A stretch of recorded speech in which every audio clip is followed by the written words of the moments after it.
Hello class, and welcome to today's algebra lesson, which is about dimensional analysis. By the end of today's lesson, you will be able to convert measurements and rates from one unit into another. Dimensional analysis is the process of unit conversion. So it's a way that we can get from one measurement system to another measurement system. Whether it's within the US system, so for example, going from feet to miles, or within the metric system, going from kilometers to centimeters, or we can convert between the systems, it gives us a way to go from one type of measurement to another. This is our conversion chart that we are going to use while we are converting these measurements. I will give you a copy of this in class, so you will have a copy of it. If you want to take a screenshot so that you can use it throughout this video, go ahead and do that. I added 3 conversions to the top of this that were not listed on this particular chart, but will be helpful for you to know and remember. The other conversion chart that we need is the metric stair steps. Notice that I have it going from the bigger measurements, the kilos on the left, all the way down to milli on the right. In the middle of these stair steps, we have the units. Meters for measuring length, liters for measuring capacity, and then grams for measuring weight. As you go down the stairs, so as you are making numbers larger, the decimal moves to the right. If you are going up the stairs, the decimal is moving to the left. So for example, I am at 4.5 decimeters and I want to get to kilometers. So that's going to be up the stairs 1, 2, 3, 4 spaces. So since we are going upstairs, the decimal moves left. So I have my 4.5 to start, moving up 1, 2, 3, 4 spaces up the stairs. And in those empty spots, we fill in zeros. So my answer would be 0.00045 kilometers. For the second one, I'm going from hectoliters to milliliters. That's going to be 1, 2, 3, 4, 5 jumps downstairs. Since I am going downstairs, the decimal is jumping to the right. 1, 2, 3, 4, 5 spaces. And once again, those spaces get filled in with zeros. So I have an answer of 4,160,000 milliliters. So as you are using these metric stair steps, it is to move the decimal place left or right. Moving it to the right, aka downstairs, means you're going to a smaller quantity. As you move it left or upstairs, that means you are changing to a larger unit. Go ahead and try this one on your own to convert 172.9 centigrams to decagrams. We are moving up the stairs, aka going to the bigger unit, and it is up 3 spaces. So you move that decimal 3 spaces to the left, giving you 0.1729 decagrams. Now we're going to deal with that chart. So our first goal is to convert 6 miles into kilometers. There's 2 different ways you can do this based on the chart. I'm going to show you both ways. You only have to pick one of them.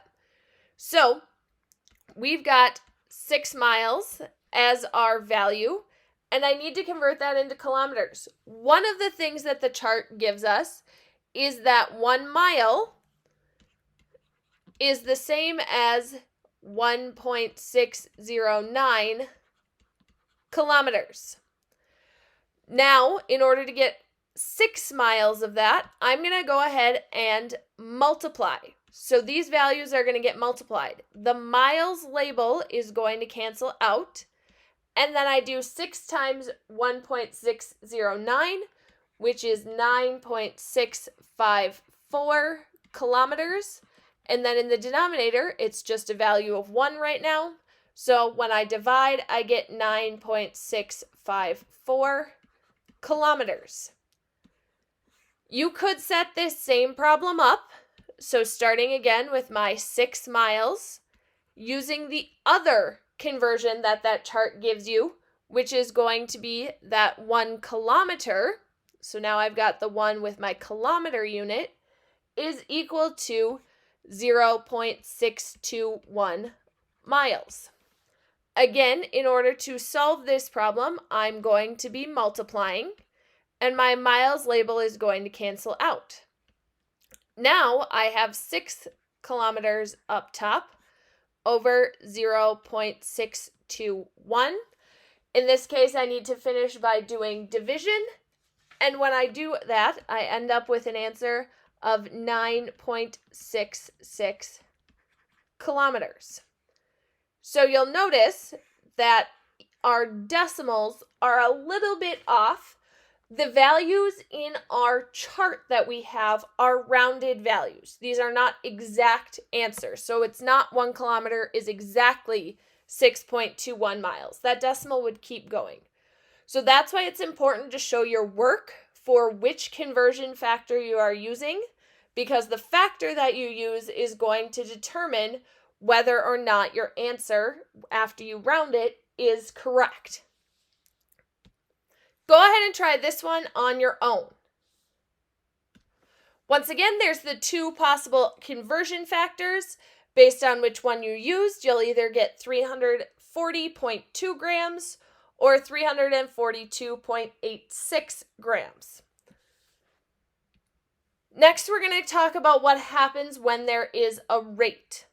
A rate means that there is 2 units going on. So in this case, the average teenager spends $1,742 per year. So when I set up this problem, I've got my 1,742 per, and then the 1 year. So instead of just having one value, like in the last couple, 1 unit of measurement to start, we've got 2. We've got dollars and years. Now it's asking us to figure out how much that is per week. At the top of that conversion chart, I made a note that 1 year is equal to 52 weeks. I put the 1 year in the numerator because in order for the label to cancel out, they need to be diagonal from each other. So now when I multiply, I end up with $1,742 over 52 weeks. I'm going to go ahead and do that division, and that is going to give me a final value of $33.50 per week as I simplify out my problem. Go ahead and try this one on your own. So in this case, we've got miles per hour into miles per minute. There are 60 minutes in an hour, so I put the hour on the top, do my multiplication, do my division, and rounding, I end up with 12.67 miles per minute, or if you said 12 2/3 miles per minute, that is also correct. Sometimes there's going to be more than one step as you are solving these problems. So I'm going to show you a couple different ways that we could solve this problem. We have skydivers travel at a rate of 176 feet per second. What is their speed in kilometers per hour? So once again, we have a rate because I have the 2 labels to start. So I have 176 feet and then over 1 second. I'm trying to convert that into kilometers per hour. In order to do that, we're going to need to convert both both labels. I'm going to start with seconds to hours because that's a direct conversion. On the top of that chart, I wrote that 3,600 seconds is equal to 1 hour. That's going to cancel out my seconds. And now I need to work with my feet. There is no direct conversion to get from feet into kilometers. So you have a couple of different choices here. First, you could choose to go from feet to miles and then miles to kilometers. So the first option would be going 5,280 feet is the same as 1 mile. So that's going to get rid of my feet label. And then, based on your chart, you can pick one of the two that converts miles into kilometers. I'm going to use the one that says 1 mile is equal to 1.609 kilometers. And that's how I get my miles to cancel out.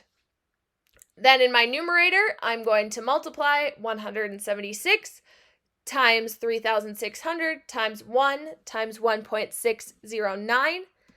And that is going to give me a value of 1,019,462.4. And then on the bottom, 1 times 5,280 times 1 gives me 5,280. Our labels then being kilometers and hours. I'm going to go ahead and divide those values out, and that would give me my final answer of 193.08 after rounding kilometers per hour. There is also multiple other ways to do this. I'm going to show one other one. So I'm going to start with that same 176 feet over 1 second.